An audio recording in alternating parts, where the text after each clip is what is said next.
बोलो जयकारा बोल मेरे श्री गुरु महाराज की जय। श्री परमहंस दयाल जी महाराज की जय। सर्वप्रथम हम अपने इष्ट देव श्री परमहंस दयाल दादा गुरु महाराज जी के श्री चरण कमलों में लाखों करोड़ों बार दंडवत प्रणाम करते हैं। सभी परमहंसों के चरणों में भी दंडवत प्रणाम करते हैं। और हम श्रवण करने जा रहे हैं अमर ज्योति दर्शन पंचम पातशाह सतगुरुदेव भगवान जी का पवित्र जीवन चरित्र। उससे पहले हम आशीष लेंगे अपने इष्ट देव दादा गुरु महाराज जी से, उनको नमन करेंगे बड़े प्रेम से और शुभ आशीष लेंगे। सभी प्रेम से नमन कीजिए, प्रणाम कीजिए। मेरे दादा गुरु महाराज तुमको लाखों परिणाम, तुमको लाखों परिणाम। मेरे टेरी वाले बाबा तुमको लाखों परिणाम, कोटि कोटि परिणाम। मेरी बिगड़ी बनाने वाले तुमको लाखों परिणाम, कोटि कोटि परिणाम। अद्वैत का पाठ पढ़ाने वाले तुमको लाखों परिणाम, कोटि कोटि परिणाम। भव से पार लगाने वाले तुमको लाखों परिणाम, कोटि कोटि परिणाम। मेरे हापू बाबा जी तुमको लाखों परिणाम जी, कोटि कोटि परिणाम। सहित देही उड़ जाने वाले तुमको लाखों परिणाम, तुमको लाखों परिणाम, कोटि कोटि परिणाम, कोटि कोटि परिणाम। मेरे दादा गुरुदेव प्यारे तुमको लाखों परिणाम, कोटि कोटि परिणाम। अब एकाग्रचित्त होकर बैठेंगे, आगे की जीवनी का रसपान करते हैं और सामने दर्शन दीदार पंचम पातशाह सतगुरुदेव भगवान जी के इन नैनों से प्यारी छवि का रसपान करेंगे और कानों से उनके प्यारे वचनों का रसपान करेंगे और श्वासों के साथ शब्द का जाप चलता रहेगा। श्री संत नगर की भूमि। अब जो प्रसंग आ रहा है परमार्थी कैम्प निर्माण कार्य। श्री संत नगर की भूमि को श्री सतगुरुदेव महाराज जी श्री तृतीय पातशाही जी ने परमार्थ लाभ हेतु बनाया था। यहाँ पर रेतीली भूमि होने पर भी कुछ स्थानों से सफाई करवाकर कमरे बनवाए व अंगूरों का उद्यान लगवाया। तो उन्होंने स्थान स्थान पर भक्ति परमार्थ के केंद्र बनाने का बीजारोपण कर दिया, जिसे पुनः वृक्ष पर लगे मीठे फलों से भरपूर करना था, अर्थात आत्मिक उन्नति के साधनों से स्थानों को सुसज्जित कर संस्कारी जीवों को आत्मिक लाभ कराना था। श्री संत नगर की भूमि मानो संतों साधुओं की तपस्थली थी। यहाँ पर साधकों ने परमात्मा के दर्शन से आत्मा को एकाकार करने के अनवर्त योग साधन किए। आज श्री परमहंस अवतार के अलौकिक देदीप्यमान श्री दर्शन एवं लीलाओं का अमीय रसपान कर मस्ती में झूम रहे थे। सचमुच श्री संत नगर को साकार लीला स्थल कहा जाए तो अतिशयोक्ति ना होगी। श्री संत नगर की भूमि को श्री कृष्ण लीला अवतार कहें। ज्ञान भक्ति का सूर्य है यहाँ, या परमात्म रूप साकार कहें। मनहरण लीलाएं कर यहाँ पर गुरु भक्ति का संचार किया। श्री पंचम स्वरूप पंचामृत पिला, विश्व पर महा उपकार किया। एक बार श्री पंचम पातशाह महाराज कुछ सेवादारों को साथ लेकर अंगूरों के बगीचे में गए संत नगर में।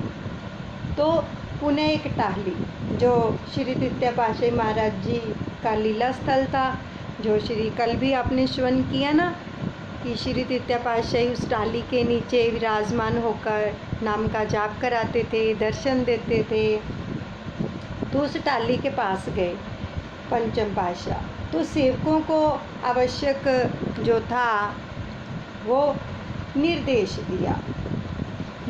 दिया और क्या फरमाया कि हम जिस स्थान की ओर देखते हैं, सब मानो यही प्रार्थना कर रहे थे कि श्री प्रभु प्रथम दृष्टि पर डालें, हम पर डालें।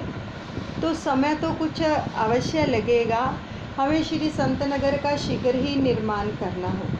यह स्थान चाहे छोटा ही होगा, परंतु यहाँ पर हजारों जीवों को सत्संग का लाभ मिलेगा। दुनियावी कामों से जिन्हें फुर्सत ही नहीं, वे भी अल्प समय में यहाँ से आत्मिक आनंद को पाकर मालामाल होंगे। तो 15 दिन तक यहाँ परमार्थ लाभ करवाकर आपने श्री अनंतपुर के लिए प्रस्थान किया। 15 दिन तक वहाँ पर रहे और उसके बाद श्री अनंतपुर प्रस्थान किया। तो आत्म सुख के प्रदाता महापुरुष जीवों में आत्म सुख की संपदा बांटने के लिए तत्पर रहते हैं। आप श्री मौज से श्री संतनगर में जिस कार्य की रूपरेखा बनाकर सेवकों को सेवा सौंप कर आए थे, तो उसे देखने व विकास कार्य को आगे बढ़ाने के लिए सन 1971 में मार्च में श्री अनंतपुर से पुनः श्री संतनगर की ओर प्रस्थान किया। तो मार्ग में शिवपुरी, परमधाम, ग्वालियर को कृतार्थ करते हुए श्री संतनगर पहुँचे।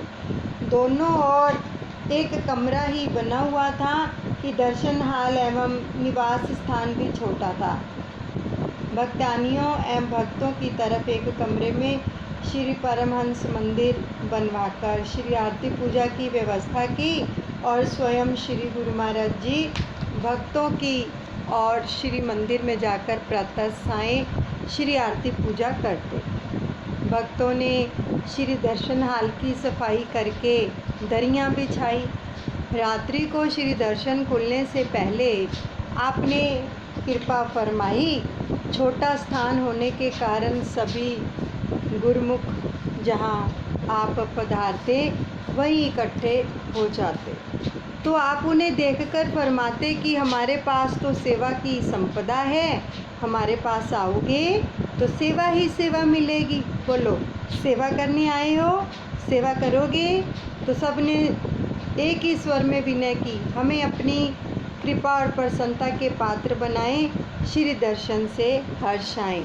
आपने फरमाया दर्शन हाल की सारी दरियां उल्टी करते हुए बाहर ले आए और भगत हैरान थे कि अभी सब बिछा कर गए हैं, अभी उठवा भी रहे हैं, तो श्री दर्शन का समय होने वाला है। तो सब श्री मौज को शिरोधार्य कर सेवा में जुट गए। अभी आधी दरियां बाहर निकाली थी कि एक दरी के नीचे से 3 फुट लंबे फनियर सर्प बाहर जा गिरे। देखो, महापुरुष त्रिकालदर्शी होते हैं कि 3 फुट लंबे फनियर सर्प बाहर जा गिरे। तो उनको फुफकारते हुए देखकर भक्तों ने विनय की, प्रभु आप बाहर मत जाएं, अभी दरियां बिछाकर गए थे तो उस समय यहाँ कुछ नहीं था, फिर ये कहाँ से आ गए? तो आपने फरमाया कि हमें अवश्य बाहर जाना ही पड़ेगा। सभी गुरुमुख भी साथ साथ बाहर चल दिए। तो सबने देखा कि दो सांप थे। दोनों सांप श्री गुरु महाराज जी की ओर शीश झुकाकर स्थिर हो गए। जब प्रभु बाहर गए तो आपने फरमाया, प्रेमी आपका काम पूरा हो गया, अब अपने घर लौट जाओ। तो एक स्वर्णिम ज्योति उनमें से निकली और ना जाने कहाँ गायब हो गई। देखो, यहाँ पर बहुत अच्छे वचन आ रहे हैं कि 2 सर्प जो दरियों के नीचे से निकले, तो उनका उद्धार किया प्रभु ने। क्या फरमाया प्रभु ने कि प्रेमी उनको जो सर्प थे उनको फरमाया कि प्रेमी, आपका काम पूरा हो गया है, अब अपने घर लौट जाओ। किस प्रकार से किन जीव आत्माओं का उद्धार करते हैं सतगुरु, ये जीव समझ नहीं सकता, लेकिन इसीलिए कहते हैं कि कर्म अच्छे करें, क्योंकि नहीं तो हर कर्म का भुगतान हमें देना पड़ता है। कुछ समय के लिए वो यूनियाँ भोगनी पड़ती हैं। सतगुरु उद्धार तो कर देते हैं, लेकिन क्या है, उस का भुगतान हमें देना पड़ता है। इसलिए सिमरन के साथ साथ अपने कर्मों की तरफ भी ध्यान दें कि हमसे अच्छे कर्म हों। तो संत सतगुरु कभी अपने प्रेमी को छोड़ते नहीं हैं, वो उद्धार जरूर करते हैं। तो आपने मुस्कुराते हुए सब गुरुमुखों को कहा कि ये आप सबके दर्शन से मुक्त हो गए हैं। देखो, अब सब दरियां बिछाओ। अपने ऊपर नहीं लिया, देखो भक्तों को सारा क्रेडिट दे दिया कि आप सबके दर्शन से ये सर्प मुक्त हो गए हैं, क्योंकि दर्शन तो सतगुरु ने दिए और वचन उन्होंने किए, आशीर्वाद दिया, उनको मुक्त किया। लेकिन जो प्रेमी सेवा कर रहे थे, सारा क्रेडिट उनको दे दिया। अब सेवा में लग जाओ। तो उस समय द्वापर युग का वह प्रसंग अपनी पुरातन स्मृति दिला रहा था कि बाल रूप में भगवान श्री कृष्ण ने प्रांगण में 2 वृक्षों को ओखली लीला करते हुए गिराया। तो उनमें से कुबेर पुत्र और मणिग्रीव व नल कुबेर देव पुरुषों ने जड़ योनि से मुक्त होकर वंदना करते हुए आभार प्रकट किया। महात्मा दर्शन अलखानंद जी ने कहा कि श्री गुरु महाराज जी की अपरंपार लीला है, सब कुछ जानते हुए भी पर्दा डाल देते हैं। तो अभी श्री संतनगर पहुँचे हुए 7 ही दिन बीते थे कि एकदम वहाँ पर संगतों की बसें भरी हुई आने लगी। अब उन संगतों के निवास का प्रबंध इतनी जल्दी संभव नहीं था। तो दिन और रात जैसे जैसे संगतें आती, उन्हें उसी समय श्री प्रवचनों एवं श्री दर्शन से निहाल एवं संतुष्ट करके भेज दिया जाता। तो रात्रि को 12 बजे से लेकर 3 बजे तक श्री गुरु महाराज जी स्वयं लैंप लेकर कुर्सी पर विराजमान होते। देखो महाप्रभु कितना कुछ हम जीवों के लिए करते हैं। स्वयं लैंप लेकर कुर्सी पर विराजमान होते और गुरुमुख जन कांटों भरे स्थान को फावड़ों से साफ करके गोबर से स्थान लीपते। प्रातः 4 बजे वही टेंट लगे होते, वहीं पर जहाँ गोबर लिपा जाता, और संगतें उनमें आ जाती। धौलपुर, बाड़ी व ग्वालियर की सब दुकानों से टेंट मंगवाए गए। अब सब सुनकर हैरान थे कि श्री संतनगर में इतनी संगतें दर्शनार्थी कहाँ से आ रहे हैं। तो इन्हें मार्ग में किसी से भय भी नहीं लगता है, क्योंकि रास्ता सुनसान होता था थोड़ा सा। तो धौलपुर में एक भगत जी को किसी ने कहा कि सब जानते हैं कि धौलपुर का मार्ग खतरे से खाली नहीं है। रात दिन प्राइवेट बसें श्री दर्शन के लिए आ रही हैं। भगत जी ने उत्तर दिया, भाई भगवान अपने भक्तों को स्वयं बुलाते हैं और स्वयं उनका उत्तरदायित्व संभालते हैं। यह बुद्धि की पहुंच से परे की बात है। तो इस प्रकार 6 दिन निरंतर क्रम चलता रहा। दर्शन हाल, आवास स्थान, लंगर आदि सब स्थान छोटे हो गए। जितनी संगत आ रही थी उतना प्रबंध नहीं हो पा रहा था, परंतु गुरुमुखों के हृदय में केवल एक ही धुन थी कि महाप्रभु जी की एक झलक व श्री वचनों का आमिया मिल जाए। तो इसी में ही सब सुख और आराम समाया है। अब आपकी मृदु मुस्कान, कृपा दृष्टि, सब श्री वचन गुरुमुख प्रेमी जिज्ञासुओं के मानस और पटल पर अंकित हो आत्म संतुष्टि से लाभान्वित कर रहे थे। तो 7वें दिन संक्रांति थी। खुले स्थान पर श्री दर्शन खुले तो आपने श्री वचन फरमाए। दुनिया में हर इंसान सुख शांति का तलबगार है, करता है यतन बहुत पर वो रहता बेकार है। अपने ख्यालों को छोड़कर जो संत शरण में आ गया, भक्ति की कमाई करके भरपूर सुख को पा गया। यह सब गुरुमुखों को तजुर्बा होगा कि दुनिया में हर इंसान सुख की ही चाहना रखता है और इसे पाने के लिए वह दिन रात पुरुषार्थ करता है। अपनी अकल, बल व चतुराई से यही चाहता है कि मुझे सुख मिले, मगर वह सुख ढूंढता किस में है? वह सोचता है कि मैं बहुत धन कमा लूँगा या ऊंचा मर्तबा और इज्जत हासिल कर लूँगा तो मैं सुखी हो जाऊँगा। मगर महापुरुष फरमाते हैं कि उसकी समझ और सोच गलत है। जिस चीज़ में कुदरत ने सुख भरा ही नहीं है, वह सुख कैसे दे सकती है? अगर कोई चाहे कि रेगिस्तान में जाकर के अपनी प्यास बुझा लूँ तो यह कैसे संभव है? अगर वह झरने या कुएं के पास जाएं तो ही उसकी प्यास बुझ सकती है। तो इसलिए सत्पुरुषों ने फरमाया है कि अगर वह अपने ख्यालों को छोड़कर करके संतों की संगति में आ जाता है तो उसको भक्ति के साधन मिल जाते हैं।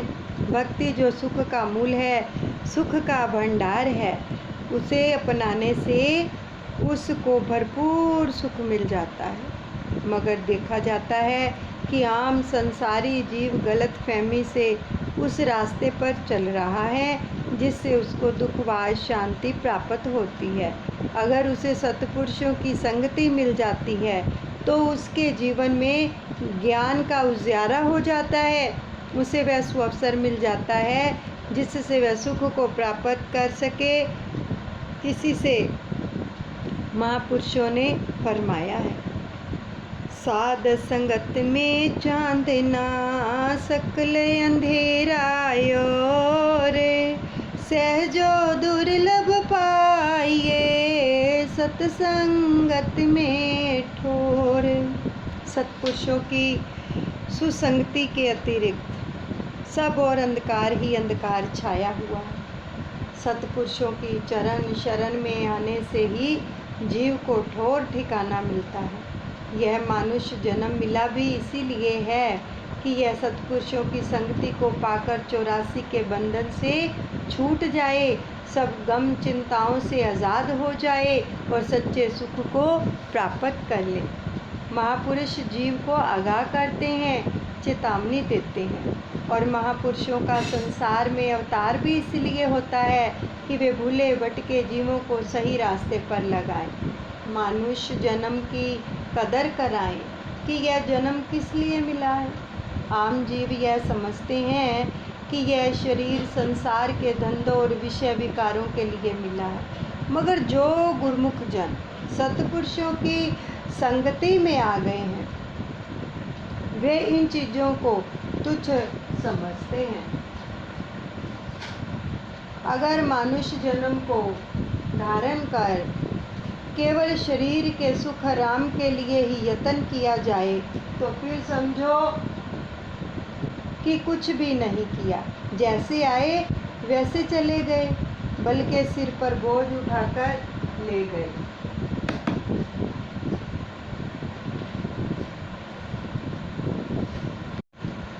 तो क्या दुनिया के पदार्थ जीव को निर्वाण पद दिला सकते हैं या सुख दे सकते हैं? ऐसा नहीं हो सकता। जिसकी तासीर ही सुख देने वाली नहीं है वे कैसे सुख देंगे? अगर उनमें सुख होता तो महापुरुष कभी इन्हें छोड़ने के लिए ना फरमाते। वे वाणियों में चिताते हैं कि सच्चा सुख केवल नाम सुमरन और सेवा भक्ति में है। इनमें सुरती की तार जोड़कर सुख स्वरूप बन जाओ। संगतों का उमड़ता समुदाय दिन रात श्री दर्शन एवं सत्संग प्रवचनों की निधि पाकर माला माल हो रहा था तो आपने अपनी असीम कृपा करते हुए पुनः एक बार अमृत वर्षा करते हुए फरमाया।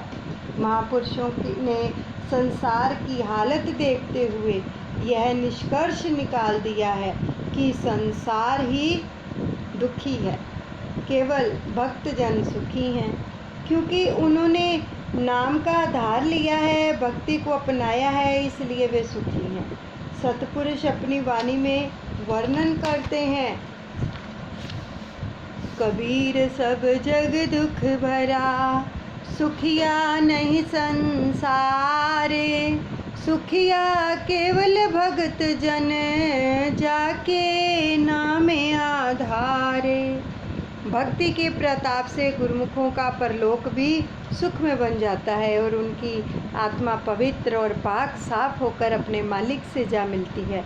बूंद समुंदर से मिलकर समुंदर रूप हो गई, आत्मा परमात्मा से मिलकर परमात्मा का रूप हो गई। आम दुनिया इसको समझे या ना समझे, मगर गुरुमुखों को यह अच्छी तरह समझ लेना चाहिए कि यह मानुष जन्म बार बार नहीं मिलता। यदि यह अवसर हाथ से निकल गया तो फिर बाद में कितना पछताना होगा। उस पछतावे से बचने के लिए, दुखों से बचने के लिए महापुरुष फरमाते हैं, जाग ले हो रे मना, जाग ले हो कहाँ गाफिल सोया, जो तन उपजया संग ही सो भी संग न होया। मात पिता सुत बंद जन हित, जास्यु कीना, जो छूटो जब देह ते डार, अग्नि में दीना। जीवत ल्यो व्यवहार है जग कऊ, तुम जान्यो, नानक हर गुण गाय ले, सब सुपन समान्यो। हे प्राणी, तू जाग, गफलत की नींद में मत सो। यह तेरा अपना शरीर भी अंत में तेरा साथ नहीं देगा। माता पिता भाई बहन बंधु मित्र आदि संबंधियों को तो समझता है कि ये अपने हैं, परंतु जब इसकी आत्मा इसके शरीर से निकल जाती है तो ये शरीर को लेकर जाकर वहाँ पर जला देते हैं। तो एक दिन के लिए भी घर नहीं रखते हैं। सही मायनों में महापुरुष ही जीव के साथ हित करते हैं। वह कौन सा हित है? वे इसकी आत्मा को परमात्मा के संग मिलाने का यत्न करते हैं। तो इसी में जीव का कल्याण है और इसी में मानुष जन्म की सफलता है। आपने आने वाले महात्मा लोगों के द्वारा शेष सत्संगियों को श्री आज्ञा भेज दी कि अभी इस बार का प्रोग्राम समाप्त हो गया है। आगे पुनः पहले ही सबको सूचित कर दिया जाएगा ताकि संगतों को सुविधा प्राप्त हो सके। स्वयं उस दिन साय समय श्री संतनगर के प्रबंधक महात्मा जी को फरमाया कि अब जो भी संगतें आएँ उन्हें कह देना कि श्री दर्शन का सुअवसर अगली बार मिलेगा। जो भी आए सबको प्रेम से लंगर प्रसाद देना। स्वयं श्री गुरु महाराज जी ने ग्वालियर परम धाम की ओर प्रस्थान किया। मार्ग में 4 बसें आ रही थी। उन्हें वहीं पर ही श्री दर्शन एवं प्रवचन फरमाकर संतुष्ट किया। सभी ओह भाग्य मना रहे थे कि श्री दर्शनों की झलक और प्रवचनों की अमूल्य दात मिल गई। आत्मा तृप्त हो गई। दूसरे दिन बीकानेर से संगतों की 2 बसों में दर्शनार्थी आ गए। टेंट सब उतर चुके थे और प्रबंधक महात्मा जी ने श्री वचन सुना दिए। संगत ने मुखिया भगत जी प्रभु दर्शन की चाह में अधीर हो कहने लगे, महात्मा जी श्री वचन यही हुए हैं ना कि संगतों को कह देना। आपने भगत और भगवान की निराली चाल के भेद को नहीं समझा। श्री गुरु महाराज जी ने यह तो नहीं फरमाया कि हम आज्ञा फरमा रहे हैं, यही कहा ना कि कह देना। अर्थात वे अपने भक्तों को आजमाना चाहते हैं तो ठीक है, उनके दर पर खुले आंगन में ठिकाना मिल गया है, हमें और चाहिए भी क्या। अब इसके आगे तो स्वर्ग का स्थान भी तुच्छ है। हमारा यही दृढ़ संकल्प है कि यहीं पर और अभी ही श्री दर्शनों का सुअवसर पाएंगे। हमें उनके द्वार पर धूनी रमा कर बैठना है। तो महात्मा जी ने संगतों को श्री दर्शन हाल में स्थान दे दिया। अब क्या हुआ, बाहर 4 दिन का प्रोग्राम था।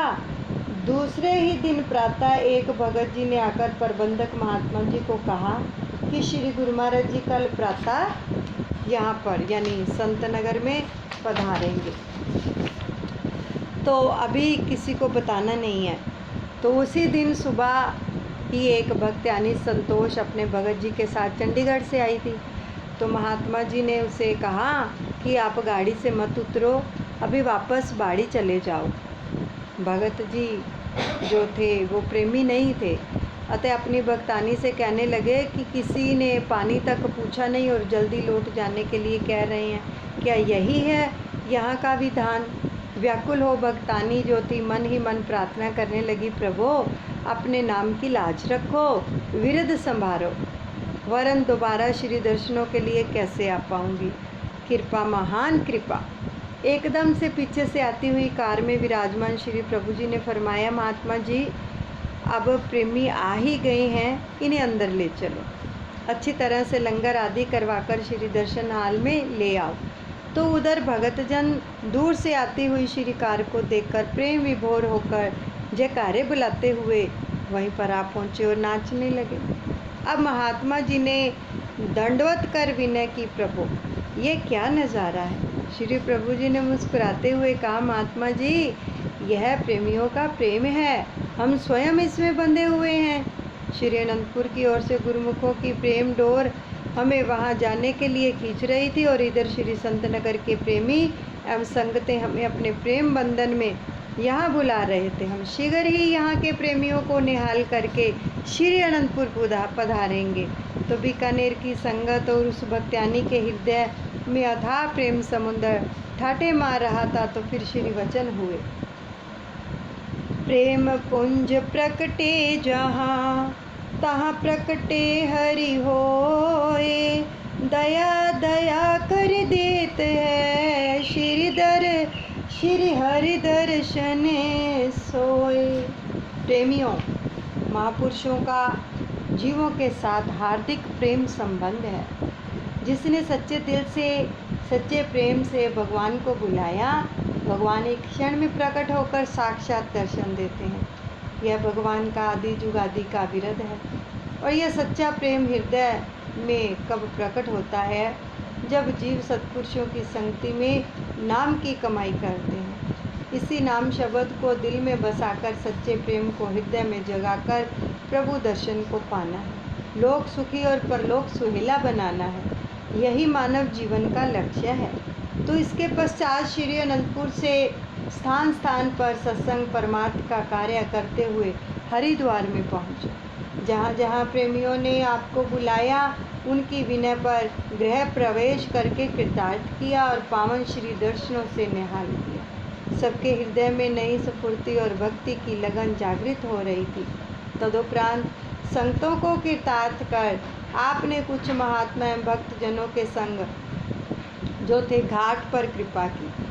आपके तेजस्वी स्वरूप ने आकर्षण से 6-7 जो मठाधीश आपके पास आ गए और वहीं घाट पर ही एक खुला स्थान बना हुआ था, जहाँ पर सत्संग एवं ज्ञान चर्चा हुआ करती थी। तो आप वहीं विराजमान हुए। एक मठाधीश ने विनय की, महाराज आत्मा परमात्मा का अंश और सब में विद्यमान है, तो यह सुख रूप एवं आनंद स्वरूप है। फिर भी सब प्राणी सुख और आनंद का जो है अनुभव क्यों नहीं कर पाते। आपने फरमाया, ईश्वर अंश जीव अविनाशी चेतन अमल सहज सुख राशि, सो माया बस भयो गुसाई बंदे कीट मरकट की न्याय। आत्मा परमात्मा की अंश है। यह चैतन्य रूप निर्मल और सहज ही सुख का भंडार है। इतना कुछ होते हुए भी संसार में प्राणी इस सुख का अनुभव क्यों नहीं कर पाते। कारण कि वे शरीर के सुख भोगों को सच्चा सुख समझकर उनमें आसक्त हो जाते हैं। शरीर तो आत्मा सुख को पाने का साधन मिला था, तो इस शरीर से उस वास्तविक सुख को पाने के लिए साधना करनी थी। परंतु संसार में आकर माया की भूल भुलैया में उसके मोहक व लुभावने दृश्यों को में खोकर यह अपने असली काम को भूल गया। तो इसलिए परमात्मा की याद को भुलाकर आत्म सुख से वंचित हो गया। महापुरुष समझाते हैं कि यह माया के वश कैसे हुआ। जैसे तोता पकड़ने वाले एक चरखी टांग देते हैं तो वह घूमती रहती है। जब तोता उस पर बैठता है तो चरखी घूमने लगती है, तो वह उसे पंजों से कसकर पकड़ लेता है, समझता है कि चरखी ने उसे पकड़ लिया है, परंतु इस तरह वह अपने आप को बंधन में बांध लेता है। मदारी बंदर को पकड़ने के लिए तंग मुंह की सुराही में चने डाल देते हैं, और बंदर उसमें मुट्ठी बांधकर चने बाहर निकालने का प्रयत्न करता है। मुट्ठी बाहर नहीं निकलती और वह मदारी के बंधन में बंध जाता है। महापुरुष अपनी वाणी में फरमाते हैं, इंद्री स्वार्थ सब किया, मन मांगे सो दीन, जा कारण जग सिरजिया, सौदा दू कछु न कीन। शरीर और इंद्रियों के सुख भोग भोगने में जीव ने अपना सारा जीवन व्यतीत कर दिया। जो कुछ मन ने कहा उसकी पूर्ति में लगा दिया। जिस आत्मिक सुख को प्राप्त करने के लिए यह मनुष्य जन्म मिला था वह कार्य नहीं किया, अर्थात परमात्मा के गुणानुवाद व सत्संग की ओर समय ही नहीं दिया। सत्पुरुषों की संगति में जाकर जीवन ने क्या है कि असली कर्तव्य कर्म को नहीं समझा, तो उसे आत्म सुख कैसे मिलेगा। यही हम सत्संग को विश्राम देते हैं। दादा गुरु महाराज जी के चरणों में समर्पण करते हैं। अनुचित क्षमा करें। बोलो जयकारा बोल मेरे श्री गुरु महाराज की जय। श्री परमहंस दयाल जी महाराज की जय। प्रेमियों, बहुत सुंदर वचन आते हैं, लेकिन उन पर हमें मनन करना है। देखो, पढ़ना और सुनना एक बात है। पढ़ने और सुनने का फ़ायदा तभी है अगर वचनों पर हम अमल करें, अपना जीवन जो है अमली जीवन बनाएं। हमें इस बात की बड़ी खुशी हुई कि जो भी प्रेमी दादा गुरु महाराज जी के शिरा से सत्संग से जुड़े हुए हैं, उनके अंदर एक प्रेम दया की भावना उत्पन्न हो रही है। जैसे आज किसी से बात हुई तो उन्होंने बताया कि वो कहीं पर किसी शॉप पर कपड़ा लेने के लिए गए। बड़े ध्यान से सुनना, बड़ी खुशी हुई और उनकी आत्मा कितनी आनंदित हुई होगी ये सब करके। तो वो कपड़ा लेने गए तो उन्होंने कहा कि वो जो शॉप पर थे उनके घुटनों में दर्द था। तो वो कहने लगे कि हमने ना उनको बोला कि ये धोर तेल है, आप इसको मंगवा लीजिए, आपके घुटनों का दर्द ठीक हो जाएगा। देखो, ये एक है परोपकार की भावना कि किसी के दुख को देखकर अगर आप कुछ सहायता करने की चेष्टा करते हैं तो वो परमपिता परमात्मा का उसी समय आपको आशीर्वाद मिलता है। क्योंकि वो ठीक हुए हैं तो उन्होंने आगे बोल दिया। तो जब उन्होंने हमें बताया कि ऐसे ऐसे हमने एड्रेस दिया है और आप इस एड्रेस के ऊपर धोर तेल की 2 शीशियाँ भेज देना, कि उनको बहुत तकलीफ़ थी ताकि उनको आराम आ जाए। तो ये कितनी खुशी की बात है कि हमारे दिल के अंदर अगर किसी के दुख को दूर करने की चेष्टा होती है तो कुदरत सहायता करती है, आशीर्वाद मिलता है, दया बरसती है। ऐसा कब होता है? हम ऐसी चेष्टा कब करते हैं? जब हमारा दिल साफ़ होना शुरू हो जाता है, सत्संग में आते हैं, नाम सुमिरन करते हैं, दर्शन करते हैं और प्रभु के वचनों के ऊपर चलते हैं, अच्छे कर्म करते हैं। तो जब हमारा मन साफ़ होना शुरू हो जाता है, तो अगर हमारे मन में ऐसी भावना उत्पन्न होनी शुरू हो जाती तो समझो उसकी कृपा बरस रही है। ऐसे तो किसी को क्या लेना देना।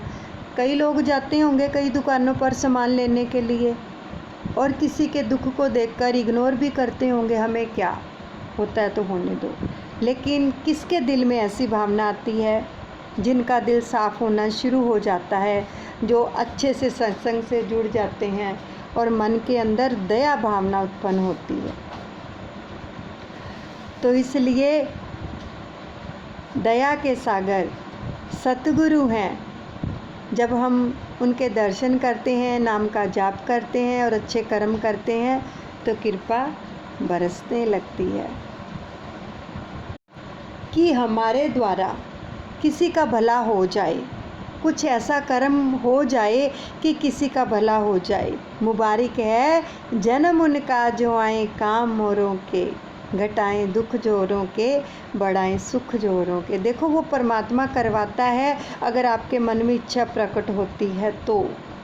तो इससे पता क्या होता है, सामने वाले के लिए आपने थोड़ा सा भी अगर कुछ पुरुषार्थ किया तो पता नहीं वो आपको ब्लेसिंग देगा और आपको दुआएं देगा, तो उससे पता नहीं हमारे कितने कर्म कट जाते हैं, प्रभु का आशीर्वाद मिलता है। अभी 2-3 दिन, इससे ज़्यादा ही दिनों से पहले की बात है कि अब 10 कुछ दिन हुए होंगे, हम ट्रेन में जा रहे थे।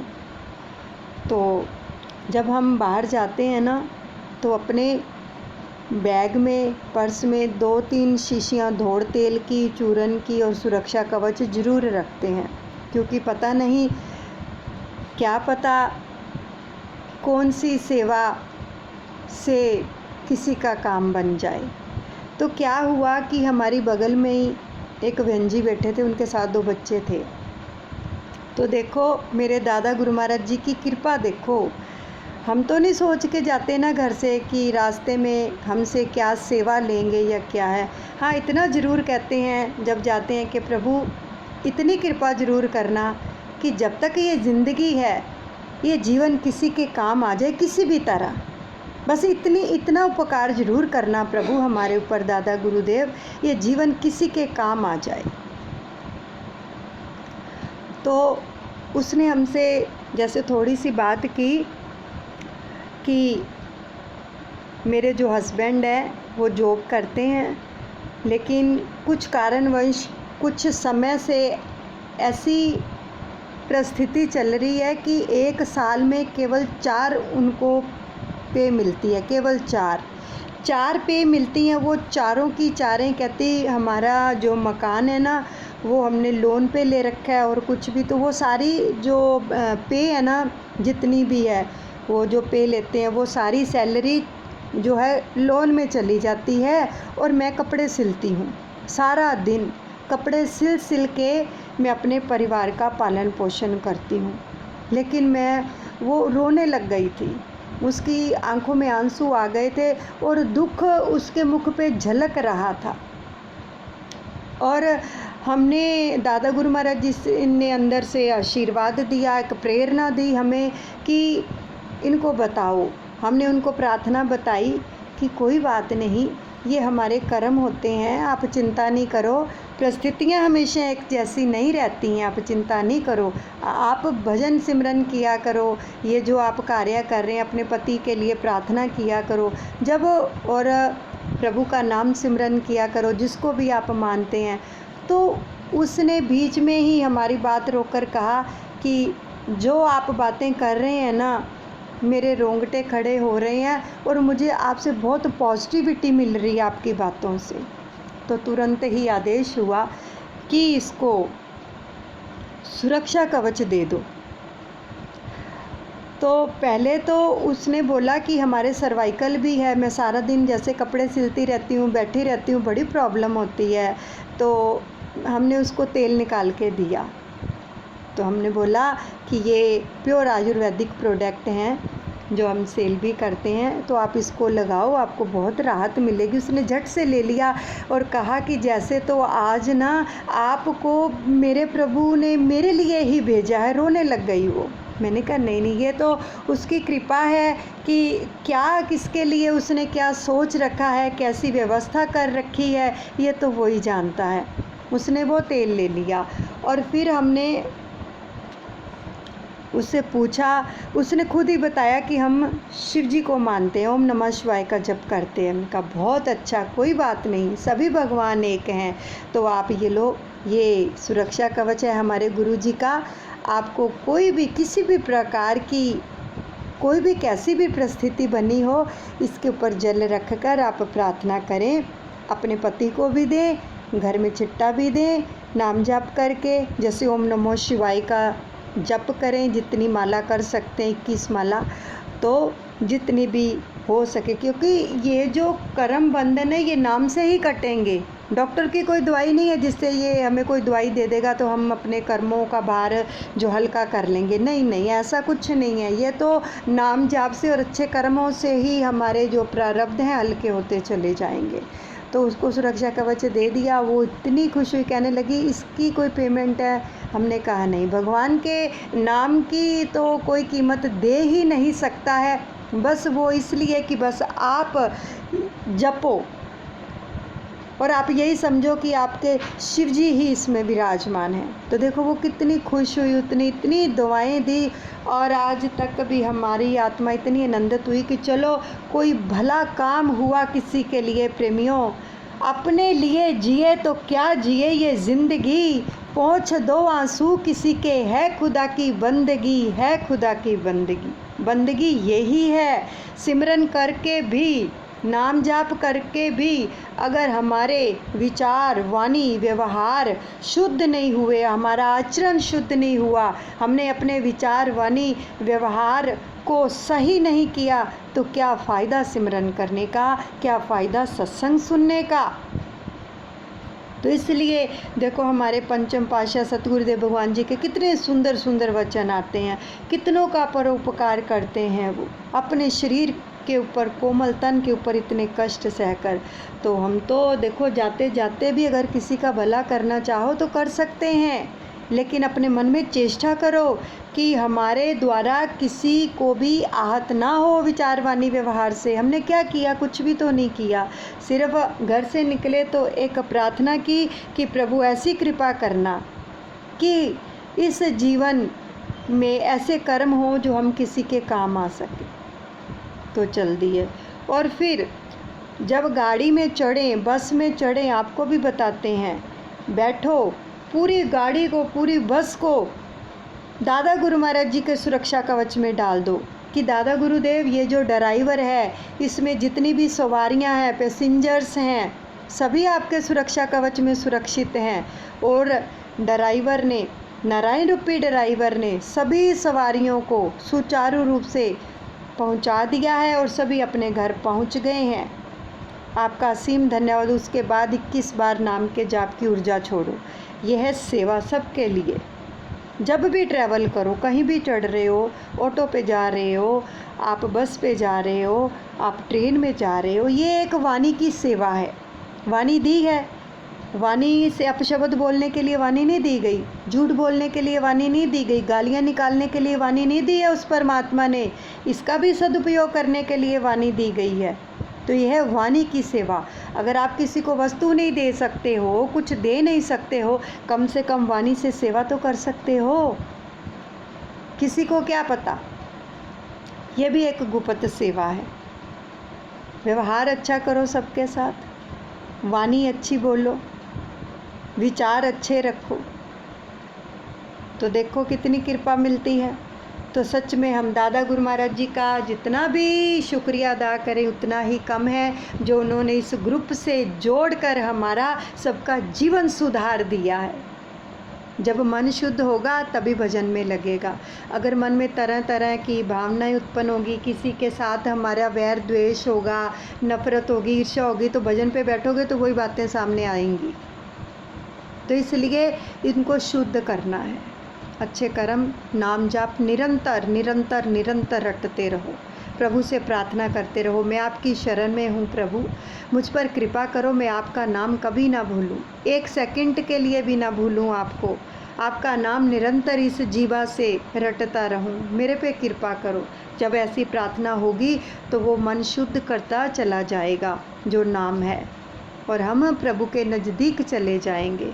तो प्रेमियों, आपसे करबद्ध प्रार्थना है, दादा गुरु महाराज जी ने बड़ी कृपा की है और कर रहे हैं। 3 जुलाई को ये साधना शुरू होने जा रही है। देखो कितनी कृपा करते हैं कि जिसको किसी भी प्रकार की परिस्थिति बनी हुई है, नाम जाप होगा सुरक्षा कवच के साथ जल रख कर। देखो उस दिन कितनी कृपा बरसेगी, और ये कंटिन्यू साधना चलती रहेगी, चलिया रखेंगे। ठीक है, तो आप ज़रूर जुड़े। धन्यवाद आप सभी का। Love you, like you, respect you. दादा गुरु महाराज जी ब्लेस यू।